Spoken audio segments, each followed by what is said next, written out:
نحمدہ ونصلی ونسلم علی رسولہ الکریم اما بعد فاعوذ باللہ من الشیطان الرجیم بسم اللہ الرحمن الرحیم۔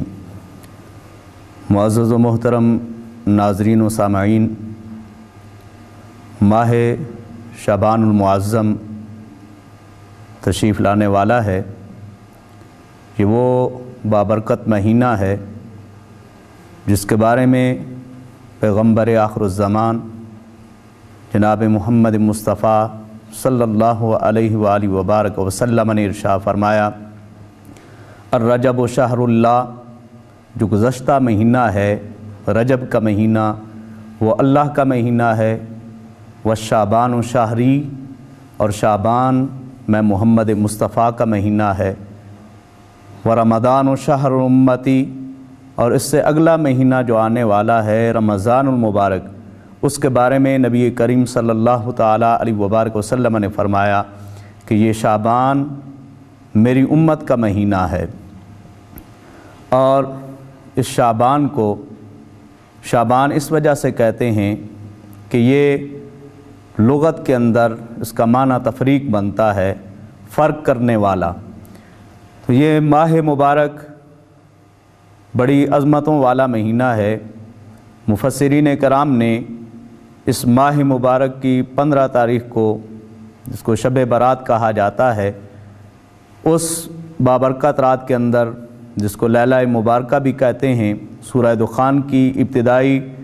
آیت نمبر 1 سے لے کر آیت نمبر 8 تک رب ذوالجلال نے اس بابرکت رات کا ذکر فرمایا ہے۔ بہرحال یہ شعبان المعظم کا جو مہینہ ہے، اس مہینے میں نبی کریم صلی اللہ تعالیٰ علیہ وبارک وسلم زیادہ تر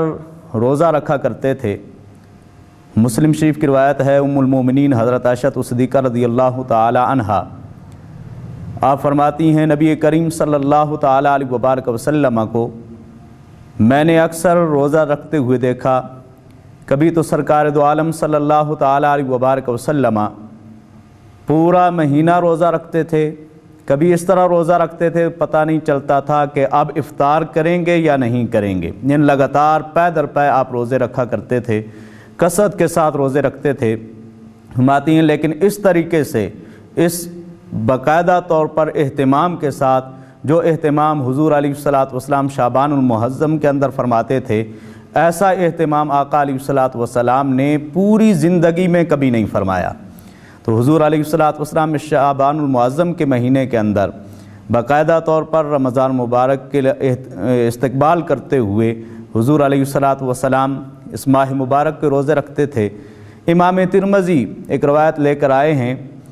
حضور علیہ الصلوۃ والسلام کے اس ماہ مبارک کے اندر روزے رکھنے کی وجہ کیا ہے، کیوں آپ اس ماہ مبارک کے اندر زیادہ روزے رکھتے تھے؟ تو امام ترمذی نے جو روایت نقل کی ہے، فرماتے ہیں تعظیم لرمضان، حضور علیہ الصلوۃ والسلام رمضان مبارک کی تعظیم کے لیے شعبان المعظم کے روزے رکھا کرتے تھے۔ تو یہ شعبان المعظم کے جو روزے ہیں اسے تطوع کہا جاتا ہے، اور حضور علیہ الصلوۃ والسلام کا یہ روزے رکھنا ہمارے لیے ایک نمونہ ہے۔ آج کل اس پرفتن دور کے اندر شب برات آتی ہے، جو رات بخشش کی رات ہے، جس کو خالق کائنات نے لیلۃ المبارکہ کہا ہے، وہ اسی شعبان المعظم کے اندر آتی ہے۔ تو ہمارے اس معاشرے کے اندر وہاں پٹاخے بجائے جاتے ہیں، شور و غل ہوتا ہے، تو یہ شریعت نے اس چیز کی کہیں اجازت نہیں دی ہے۔ نبی کریم صلی اللہ تعالیٰ علیہ وبارک وسلم کا عمل مبارک، آپ کا جو معمور رہا ہے وہ یہی رہا ہے کہ حضور علیہ الصلوۃ والسلام اس ماہ مبارک کے اندر کثرت کے ساتھ عبادت کرتے تھے، رمضان مبارک کے روزے رکھتے تھے۔ اور خالق کائنات نے اس ماہ مبارک کے اندر قرآن حکیم کو عرش سے آسمان دنیا پر اتارا، جیسا کہ سورہ دخان کے اندر آتا ہے، حامیم والکتاب المبین انا انزلناہ فی لیلۃ مبارکہ، روشن کتاب کی قسم، بے شک ہم نے اس کتاب کو، قرآن مجید کو برکت والی رات میں اتارا ہے۔ مفسرین کرام کے مختلف اقوال ہیں۔ بعض مفسرین کرام نے یہ فرمایا ہے کہ لیلہ مبارکہ سے مراد بھی لیلۃ القدر ہے، جو رمضان مبارک کے اندر آتی ہے، جسے شب قدر کہا جاتا ہے۔ اور بعض مفسرین کرام نے مختلف اقوال کے اندر انہوں نے یہ بھی فرمایا ہے کہ اس سے مراد 15 شعبان کی رات ہے، جس میں نبی کریم صلی اللہ تعالیٰ علیہ وبارک وسلم اکثر اپنی امت کی بخشش کے لیے دعا فرماتے تھے۔ اس رات کے اندر باقاعدہ طور پر عبادت کا اہتمام فرماتے تھے۔ ساری راتیں اللہ کی ہیں، مہینے سارے اللہ کے ہیں۔ حضور علیہ السلام سے بھی مہینوں کے بارے میں پوچھا گیا، یہ چاند بڑھتا ہے گھٹتا ہے، یہ لوگ چاند کی طرف دیکھتے ہیں، کبھی یہ کہتے ہیں کہ آج چاند کی فلاں تاریخ ہے فلاں تاریخ ہے۔ حضور علیہ السلام سے پوچھا گیا چاند کے بارے میں تو اللہ رب العزت نے اس کا جواب عطا فرمایا، یسألونک عن الشہر، اے محبوب کریم علیہ السلام آپ سے یسألونک عن الاہلہ، یہ آپ سے چاند کے بارے میں سوال کرتے ہیں تو آپ انہیں فرما دیجئے قل ہی مواقیت للناس، اللہ رب العزت نے چاند کے اندر بھی لوگوں کے لیے وقت مقرر کیے ہوئے ہیں۔ تو یہ چاند شعبان المعظم کا یہ بھی بابرکت چاند ہے اور یہ مہینہ بھی بابرکت ہے، عظمتوں والا رفتوں والا مہینہ ہے۔ اس مہینے میں جتنا ہو سکے بڑھ چڑھ کر عبادت کی جائے، اللہ کو راضی کیا جائے، نوافل پڑھے جائیں۔ اس کا یہ مطلب نہیں کہ باقی زندگی میں کبھی کوئی نیک کام نہ کیجیے، باقی زندگی میں بھی نیک کام کیجئے۔ نمی گویم کے از عالم جدا باش، ہم آپ کو ہرگز یہ نہیں کہتے کہ آپ جہان سے الگ ہو جائیں، جہان کو چھوڑ دیں، باہر جائے کہ باشی بخدا باش، ہاں یہ ضرور کہیں گے کہ جس جگہ پہ بھی رہیں رب کو راضی کرتے رہیں۔ تو یہ مہینہ یہ خالصتاً اللہ کی رضا اور خوشنودی کی خاطر گزارنا چاہیے۔ اور اللہ رب العزت نے جس طریقے سے باقی مہینوں کی تعداد 12 ہے، اسی طریقے سے قرآن مجید کے اندر اسلامک مہینوں کی تعداد بھی 12 بتائی ہے۔ 12 شہران، یہ مہینوں کی تعداد اللہ کے نزدیک بھی 12 ہے۔ تو اللہ رب العزت نے یہ جو مہینے ہمیں دیے ہیں، اگر ہم ان کی صرف نسبت کو دیکھتے جائیں، اللہ نے ان مہینوں کی نسبت اپنی طرف کی، پھر نبی کریم صلی اللہ تعالیٰ علیہ وبارک وسلم کی طرف ان کی نسبت ہے، اور ان مہینوں کو باقاعدہ طور پر سیدنا عمر فاروق رضی اللہ تعالیٰ عنہ نے مروج فرمایا ہے۔ تو یہ ساری چیزیں دیکھنے کے باوجود اگر ہم ان کو دیکھیں تو دیکھنے کے بعد ہمیں یہی نتیجہ اور رزلٹ ملتا ہے کہ جو بھی کسی کی عزت تکریم ہوتی ہے، ان مہینوں کی عزت و تکریم اگر ہوتی ہے تو یہ بھی اللہ اور اس کے رسول کے نام کی وجہ سے ہوتی ہے۔ اس مہینے کے اندر ہم نے بڑھ چڑھ کر عبادت کرنی ہے، اللہ کو راضی کرنا ہے، رسول اللہ صلی اللہ تعالیٰ علیہ وبارک وسلم کے بتائے ہوئے احکامات کے مطابق ہم نے چلنا ہے۔ حضور علیہ السلام نے جس طریقے سے اس ماہ مبارک کو اپنا مہینہ قرار دیا، اس میں حضور علیہ السلام کا اپنے لیے اس مہینے کو خاص طور پر قرار دینا اور اس میں زیادہ تر آپ نفلی عبادت کرنا۔ ایک مرتبہ حضور علیہ السلام سے رجب کے مہینے کے بارے میں پوچھا گیا، ما ثبت من السنہ کی یہ روایت ہے۔ حضور علیہ السلام سے پوچھا گیا، نبی کریم صلی اللہ تعالیٰ علیہ وبارک وسلم آپ ہمیں اتنا بتلائیے کہ رجب کے جو روزے ہیں ان کے بارے میں آپ کیا فرماتے ہیں؟ تو آقا علیہ السلام نے فرمایا تمہارا شعبان کے بارے میں کیا خیال ہے؟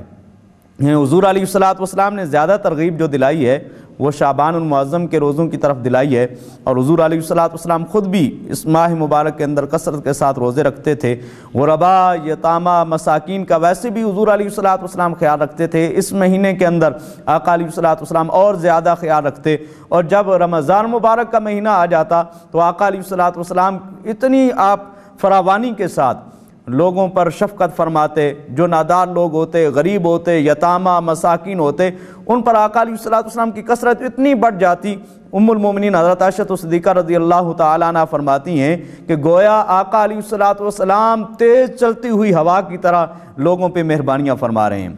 یہ آقا علیہ السلام نے ہمیں جو درس دیا ہے اس ماہ شعبان المعظم کا، جہاں پہ عبادات ہیں وہاں پر اثار بھی ہے، اپنے سے جو کم تر جو لوگ ہیں ان کے ساتھ حسن سلوک کے ساتھ پیش آنا ہے۔ اور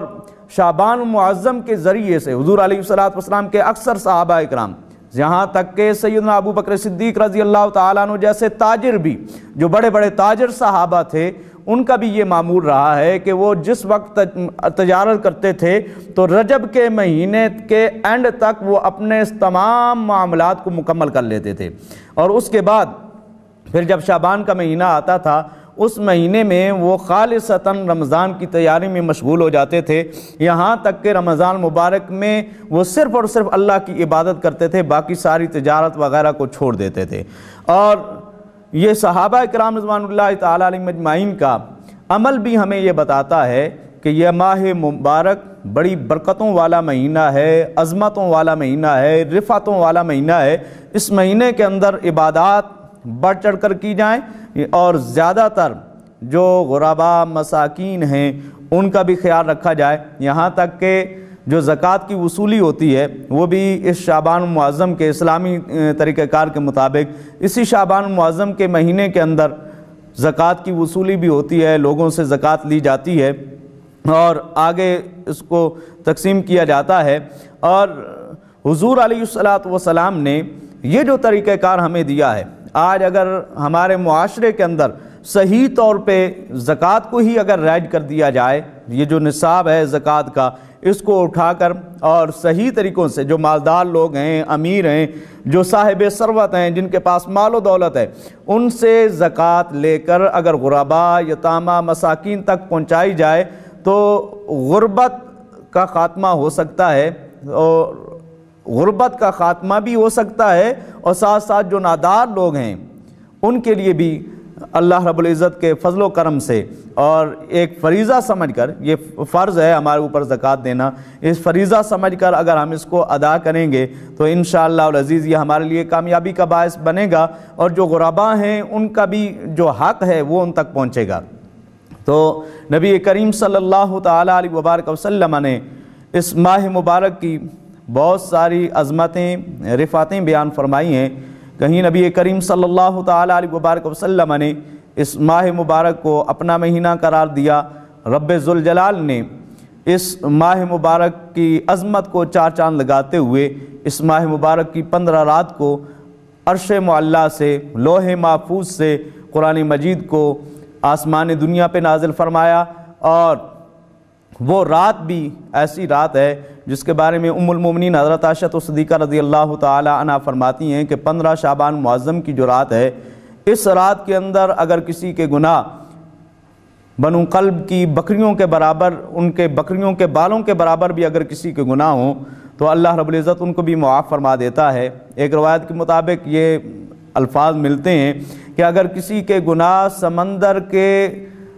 جھاگ کے برابر، سمندر کا پانی ہوتا ہے اس کے کناروں پہ جھاگ جمتی ہے، تو اس جھاگ کے برابر بھی اگر کسی کے گناہ ہوں تو اللہ رب العزت اس بابرکت رات کے اندر معاف فرما دیتا ہے۔ تو افسوس یہ ہے کہ ہم یہ وقت غفلت میں گزار دیتے ہیں، اللہ رب العزت کی یاد میں ہم نہیں اپنے وقت کو گزارتے۔ ہمیں ان راتوں کے اندر اور ہر وقت میں، بالخصوص شعبان معظم کے اس مہینے کے اندر ہمیں بڑھ چڑھ کر عبادت کرنی چاہیے، اور رسول اللہ صلی اللہ تعالیٰ علیہ وبارک وسلم کے بتائے ہوئے احکامات کے مطابق ہمیں اپنی زندگی بسر کرنی چاہیے، فضول خرچی سے، جیسا کہ ملک پاکستان میں، بنگلہ دیش اور انڈیا کے اندر یہ ہمارے ممالک جو ہیں یہاں پہ یہ کلچر چلتا آ رہا ہے، اور یہ چند کچھ عرصے سے یہ کلچر رواں دواں ہوا ہے کہ یہاں پہ جب شب برات آتی ہے یا کوئی بابرکت دن آ جاتا ہے تو پٹاخے بجتے ہیں یا شور و غل مچایا جاتا ہے، ایک خوشی کا سامان ہوتا ہے، لیکن ان جو راتیں ہیں حضور علیہ الصلوۃ والسلام نے اس رات میں رو رو کر اپنی امت کے لیے بخشش کی دعائیں مانگی ہیں۔ تو ان راتوں کے اندر ہمیں زیادہ سے زیادہ اللہ کی عبادات اور رسول اللہ صلی اللہ تعالیٰ علیہ وبارک وسلم کی سنن مطالعہ، ہمارے لیے سب سے آگے رسول اللہ صلی اللہ تعالیٰ علیہ وبارک وسلم کا طریقہ کار ہے۔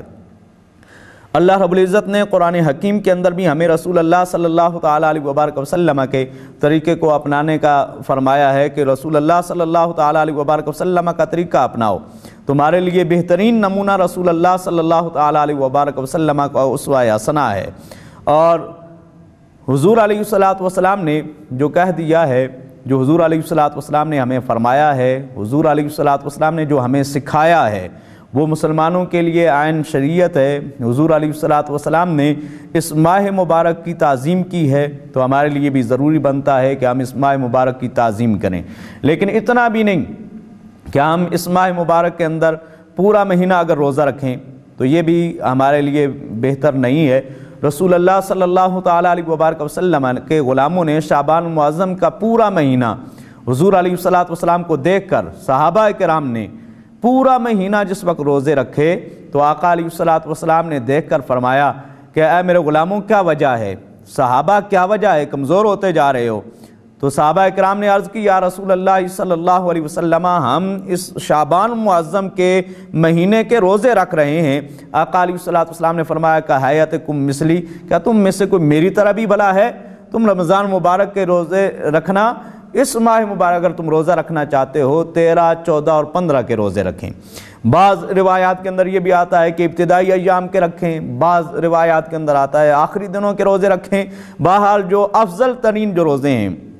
وہ ایام بیز کے روزے ہیں۔ نفلی روزے جتنے بھی ہیں رسول اللہ صلی اللہ تعالیٰ علیہ وبارک وسلم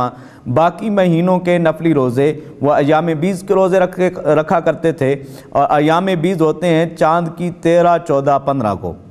جب چاند کی 13 تاریخ ہو، 14 ہو، 15 ہو، یہ ایام بیز کہلاتے ہیں۔ ان ایام کے اندر روزہ رکھنے کا زیادہ ثواب ہے، اور حضور علیہ السلام نے اپنے غلاموں کو، اپنے صحابہ کو یہ تلقین فرمائی کہ اب تم نے شعبان معظم کے جو روزے رکھنے ہیں، اگر آپ روزہ رکھنا چاہتے ہیں اس طریقے سے کثرت کے ساتھ روزے نہ رکھو، رمضان مبارک کے اندر کہیں تم کمزور نہ پڑ جاؤ۔ اگر روزے رکھنے ہیں تو ایام بیز کے روزے رکھ لیں۔ تو اس سے یہ پتہ چلا کہ وہ جو حضور علیہ السلام روزہ رکھا کرتے تھے شعبان معظم کا، وہ آقا علیہ السلام کا خاصہ تھا، یہ خاصہ نبوت تھا۔ اور ہمارے لیے یہ ہے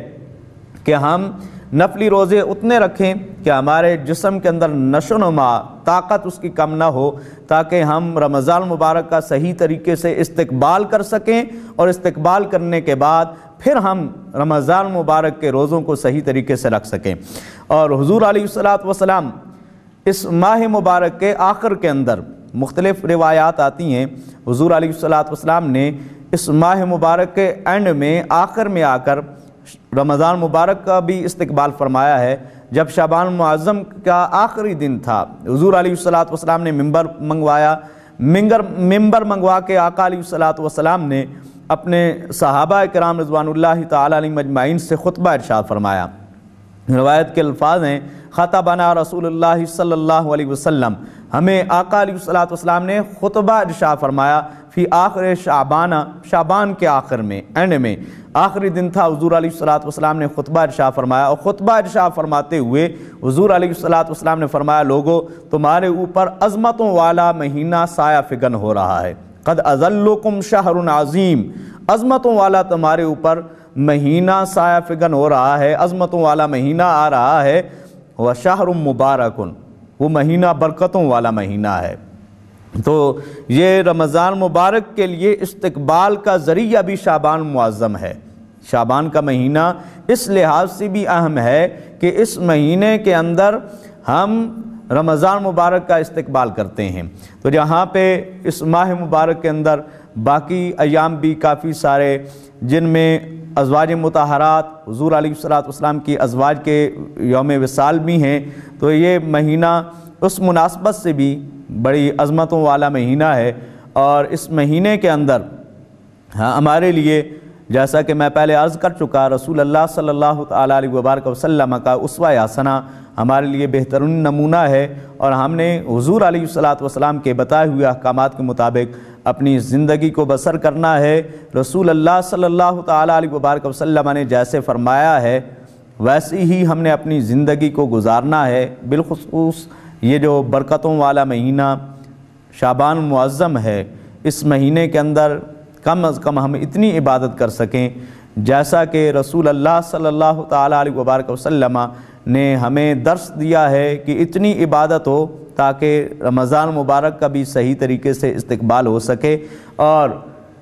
عبادت کے اندر اگر بندے کے پاس وقت ہو تو اس میں کسر بھی نہیں رہنی چاہیے۔ اللہ رب العزت ہم سب کا حامی و ناصر ہو، اور ہمارے جتنے بھی سامعین و ناظرین ہیں اللہ تعالیٰ سب کو سلامت رکھے۔ وآخر دعوایا ان الحمد للہ رب العالمین۔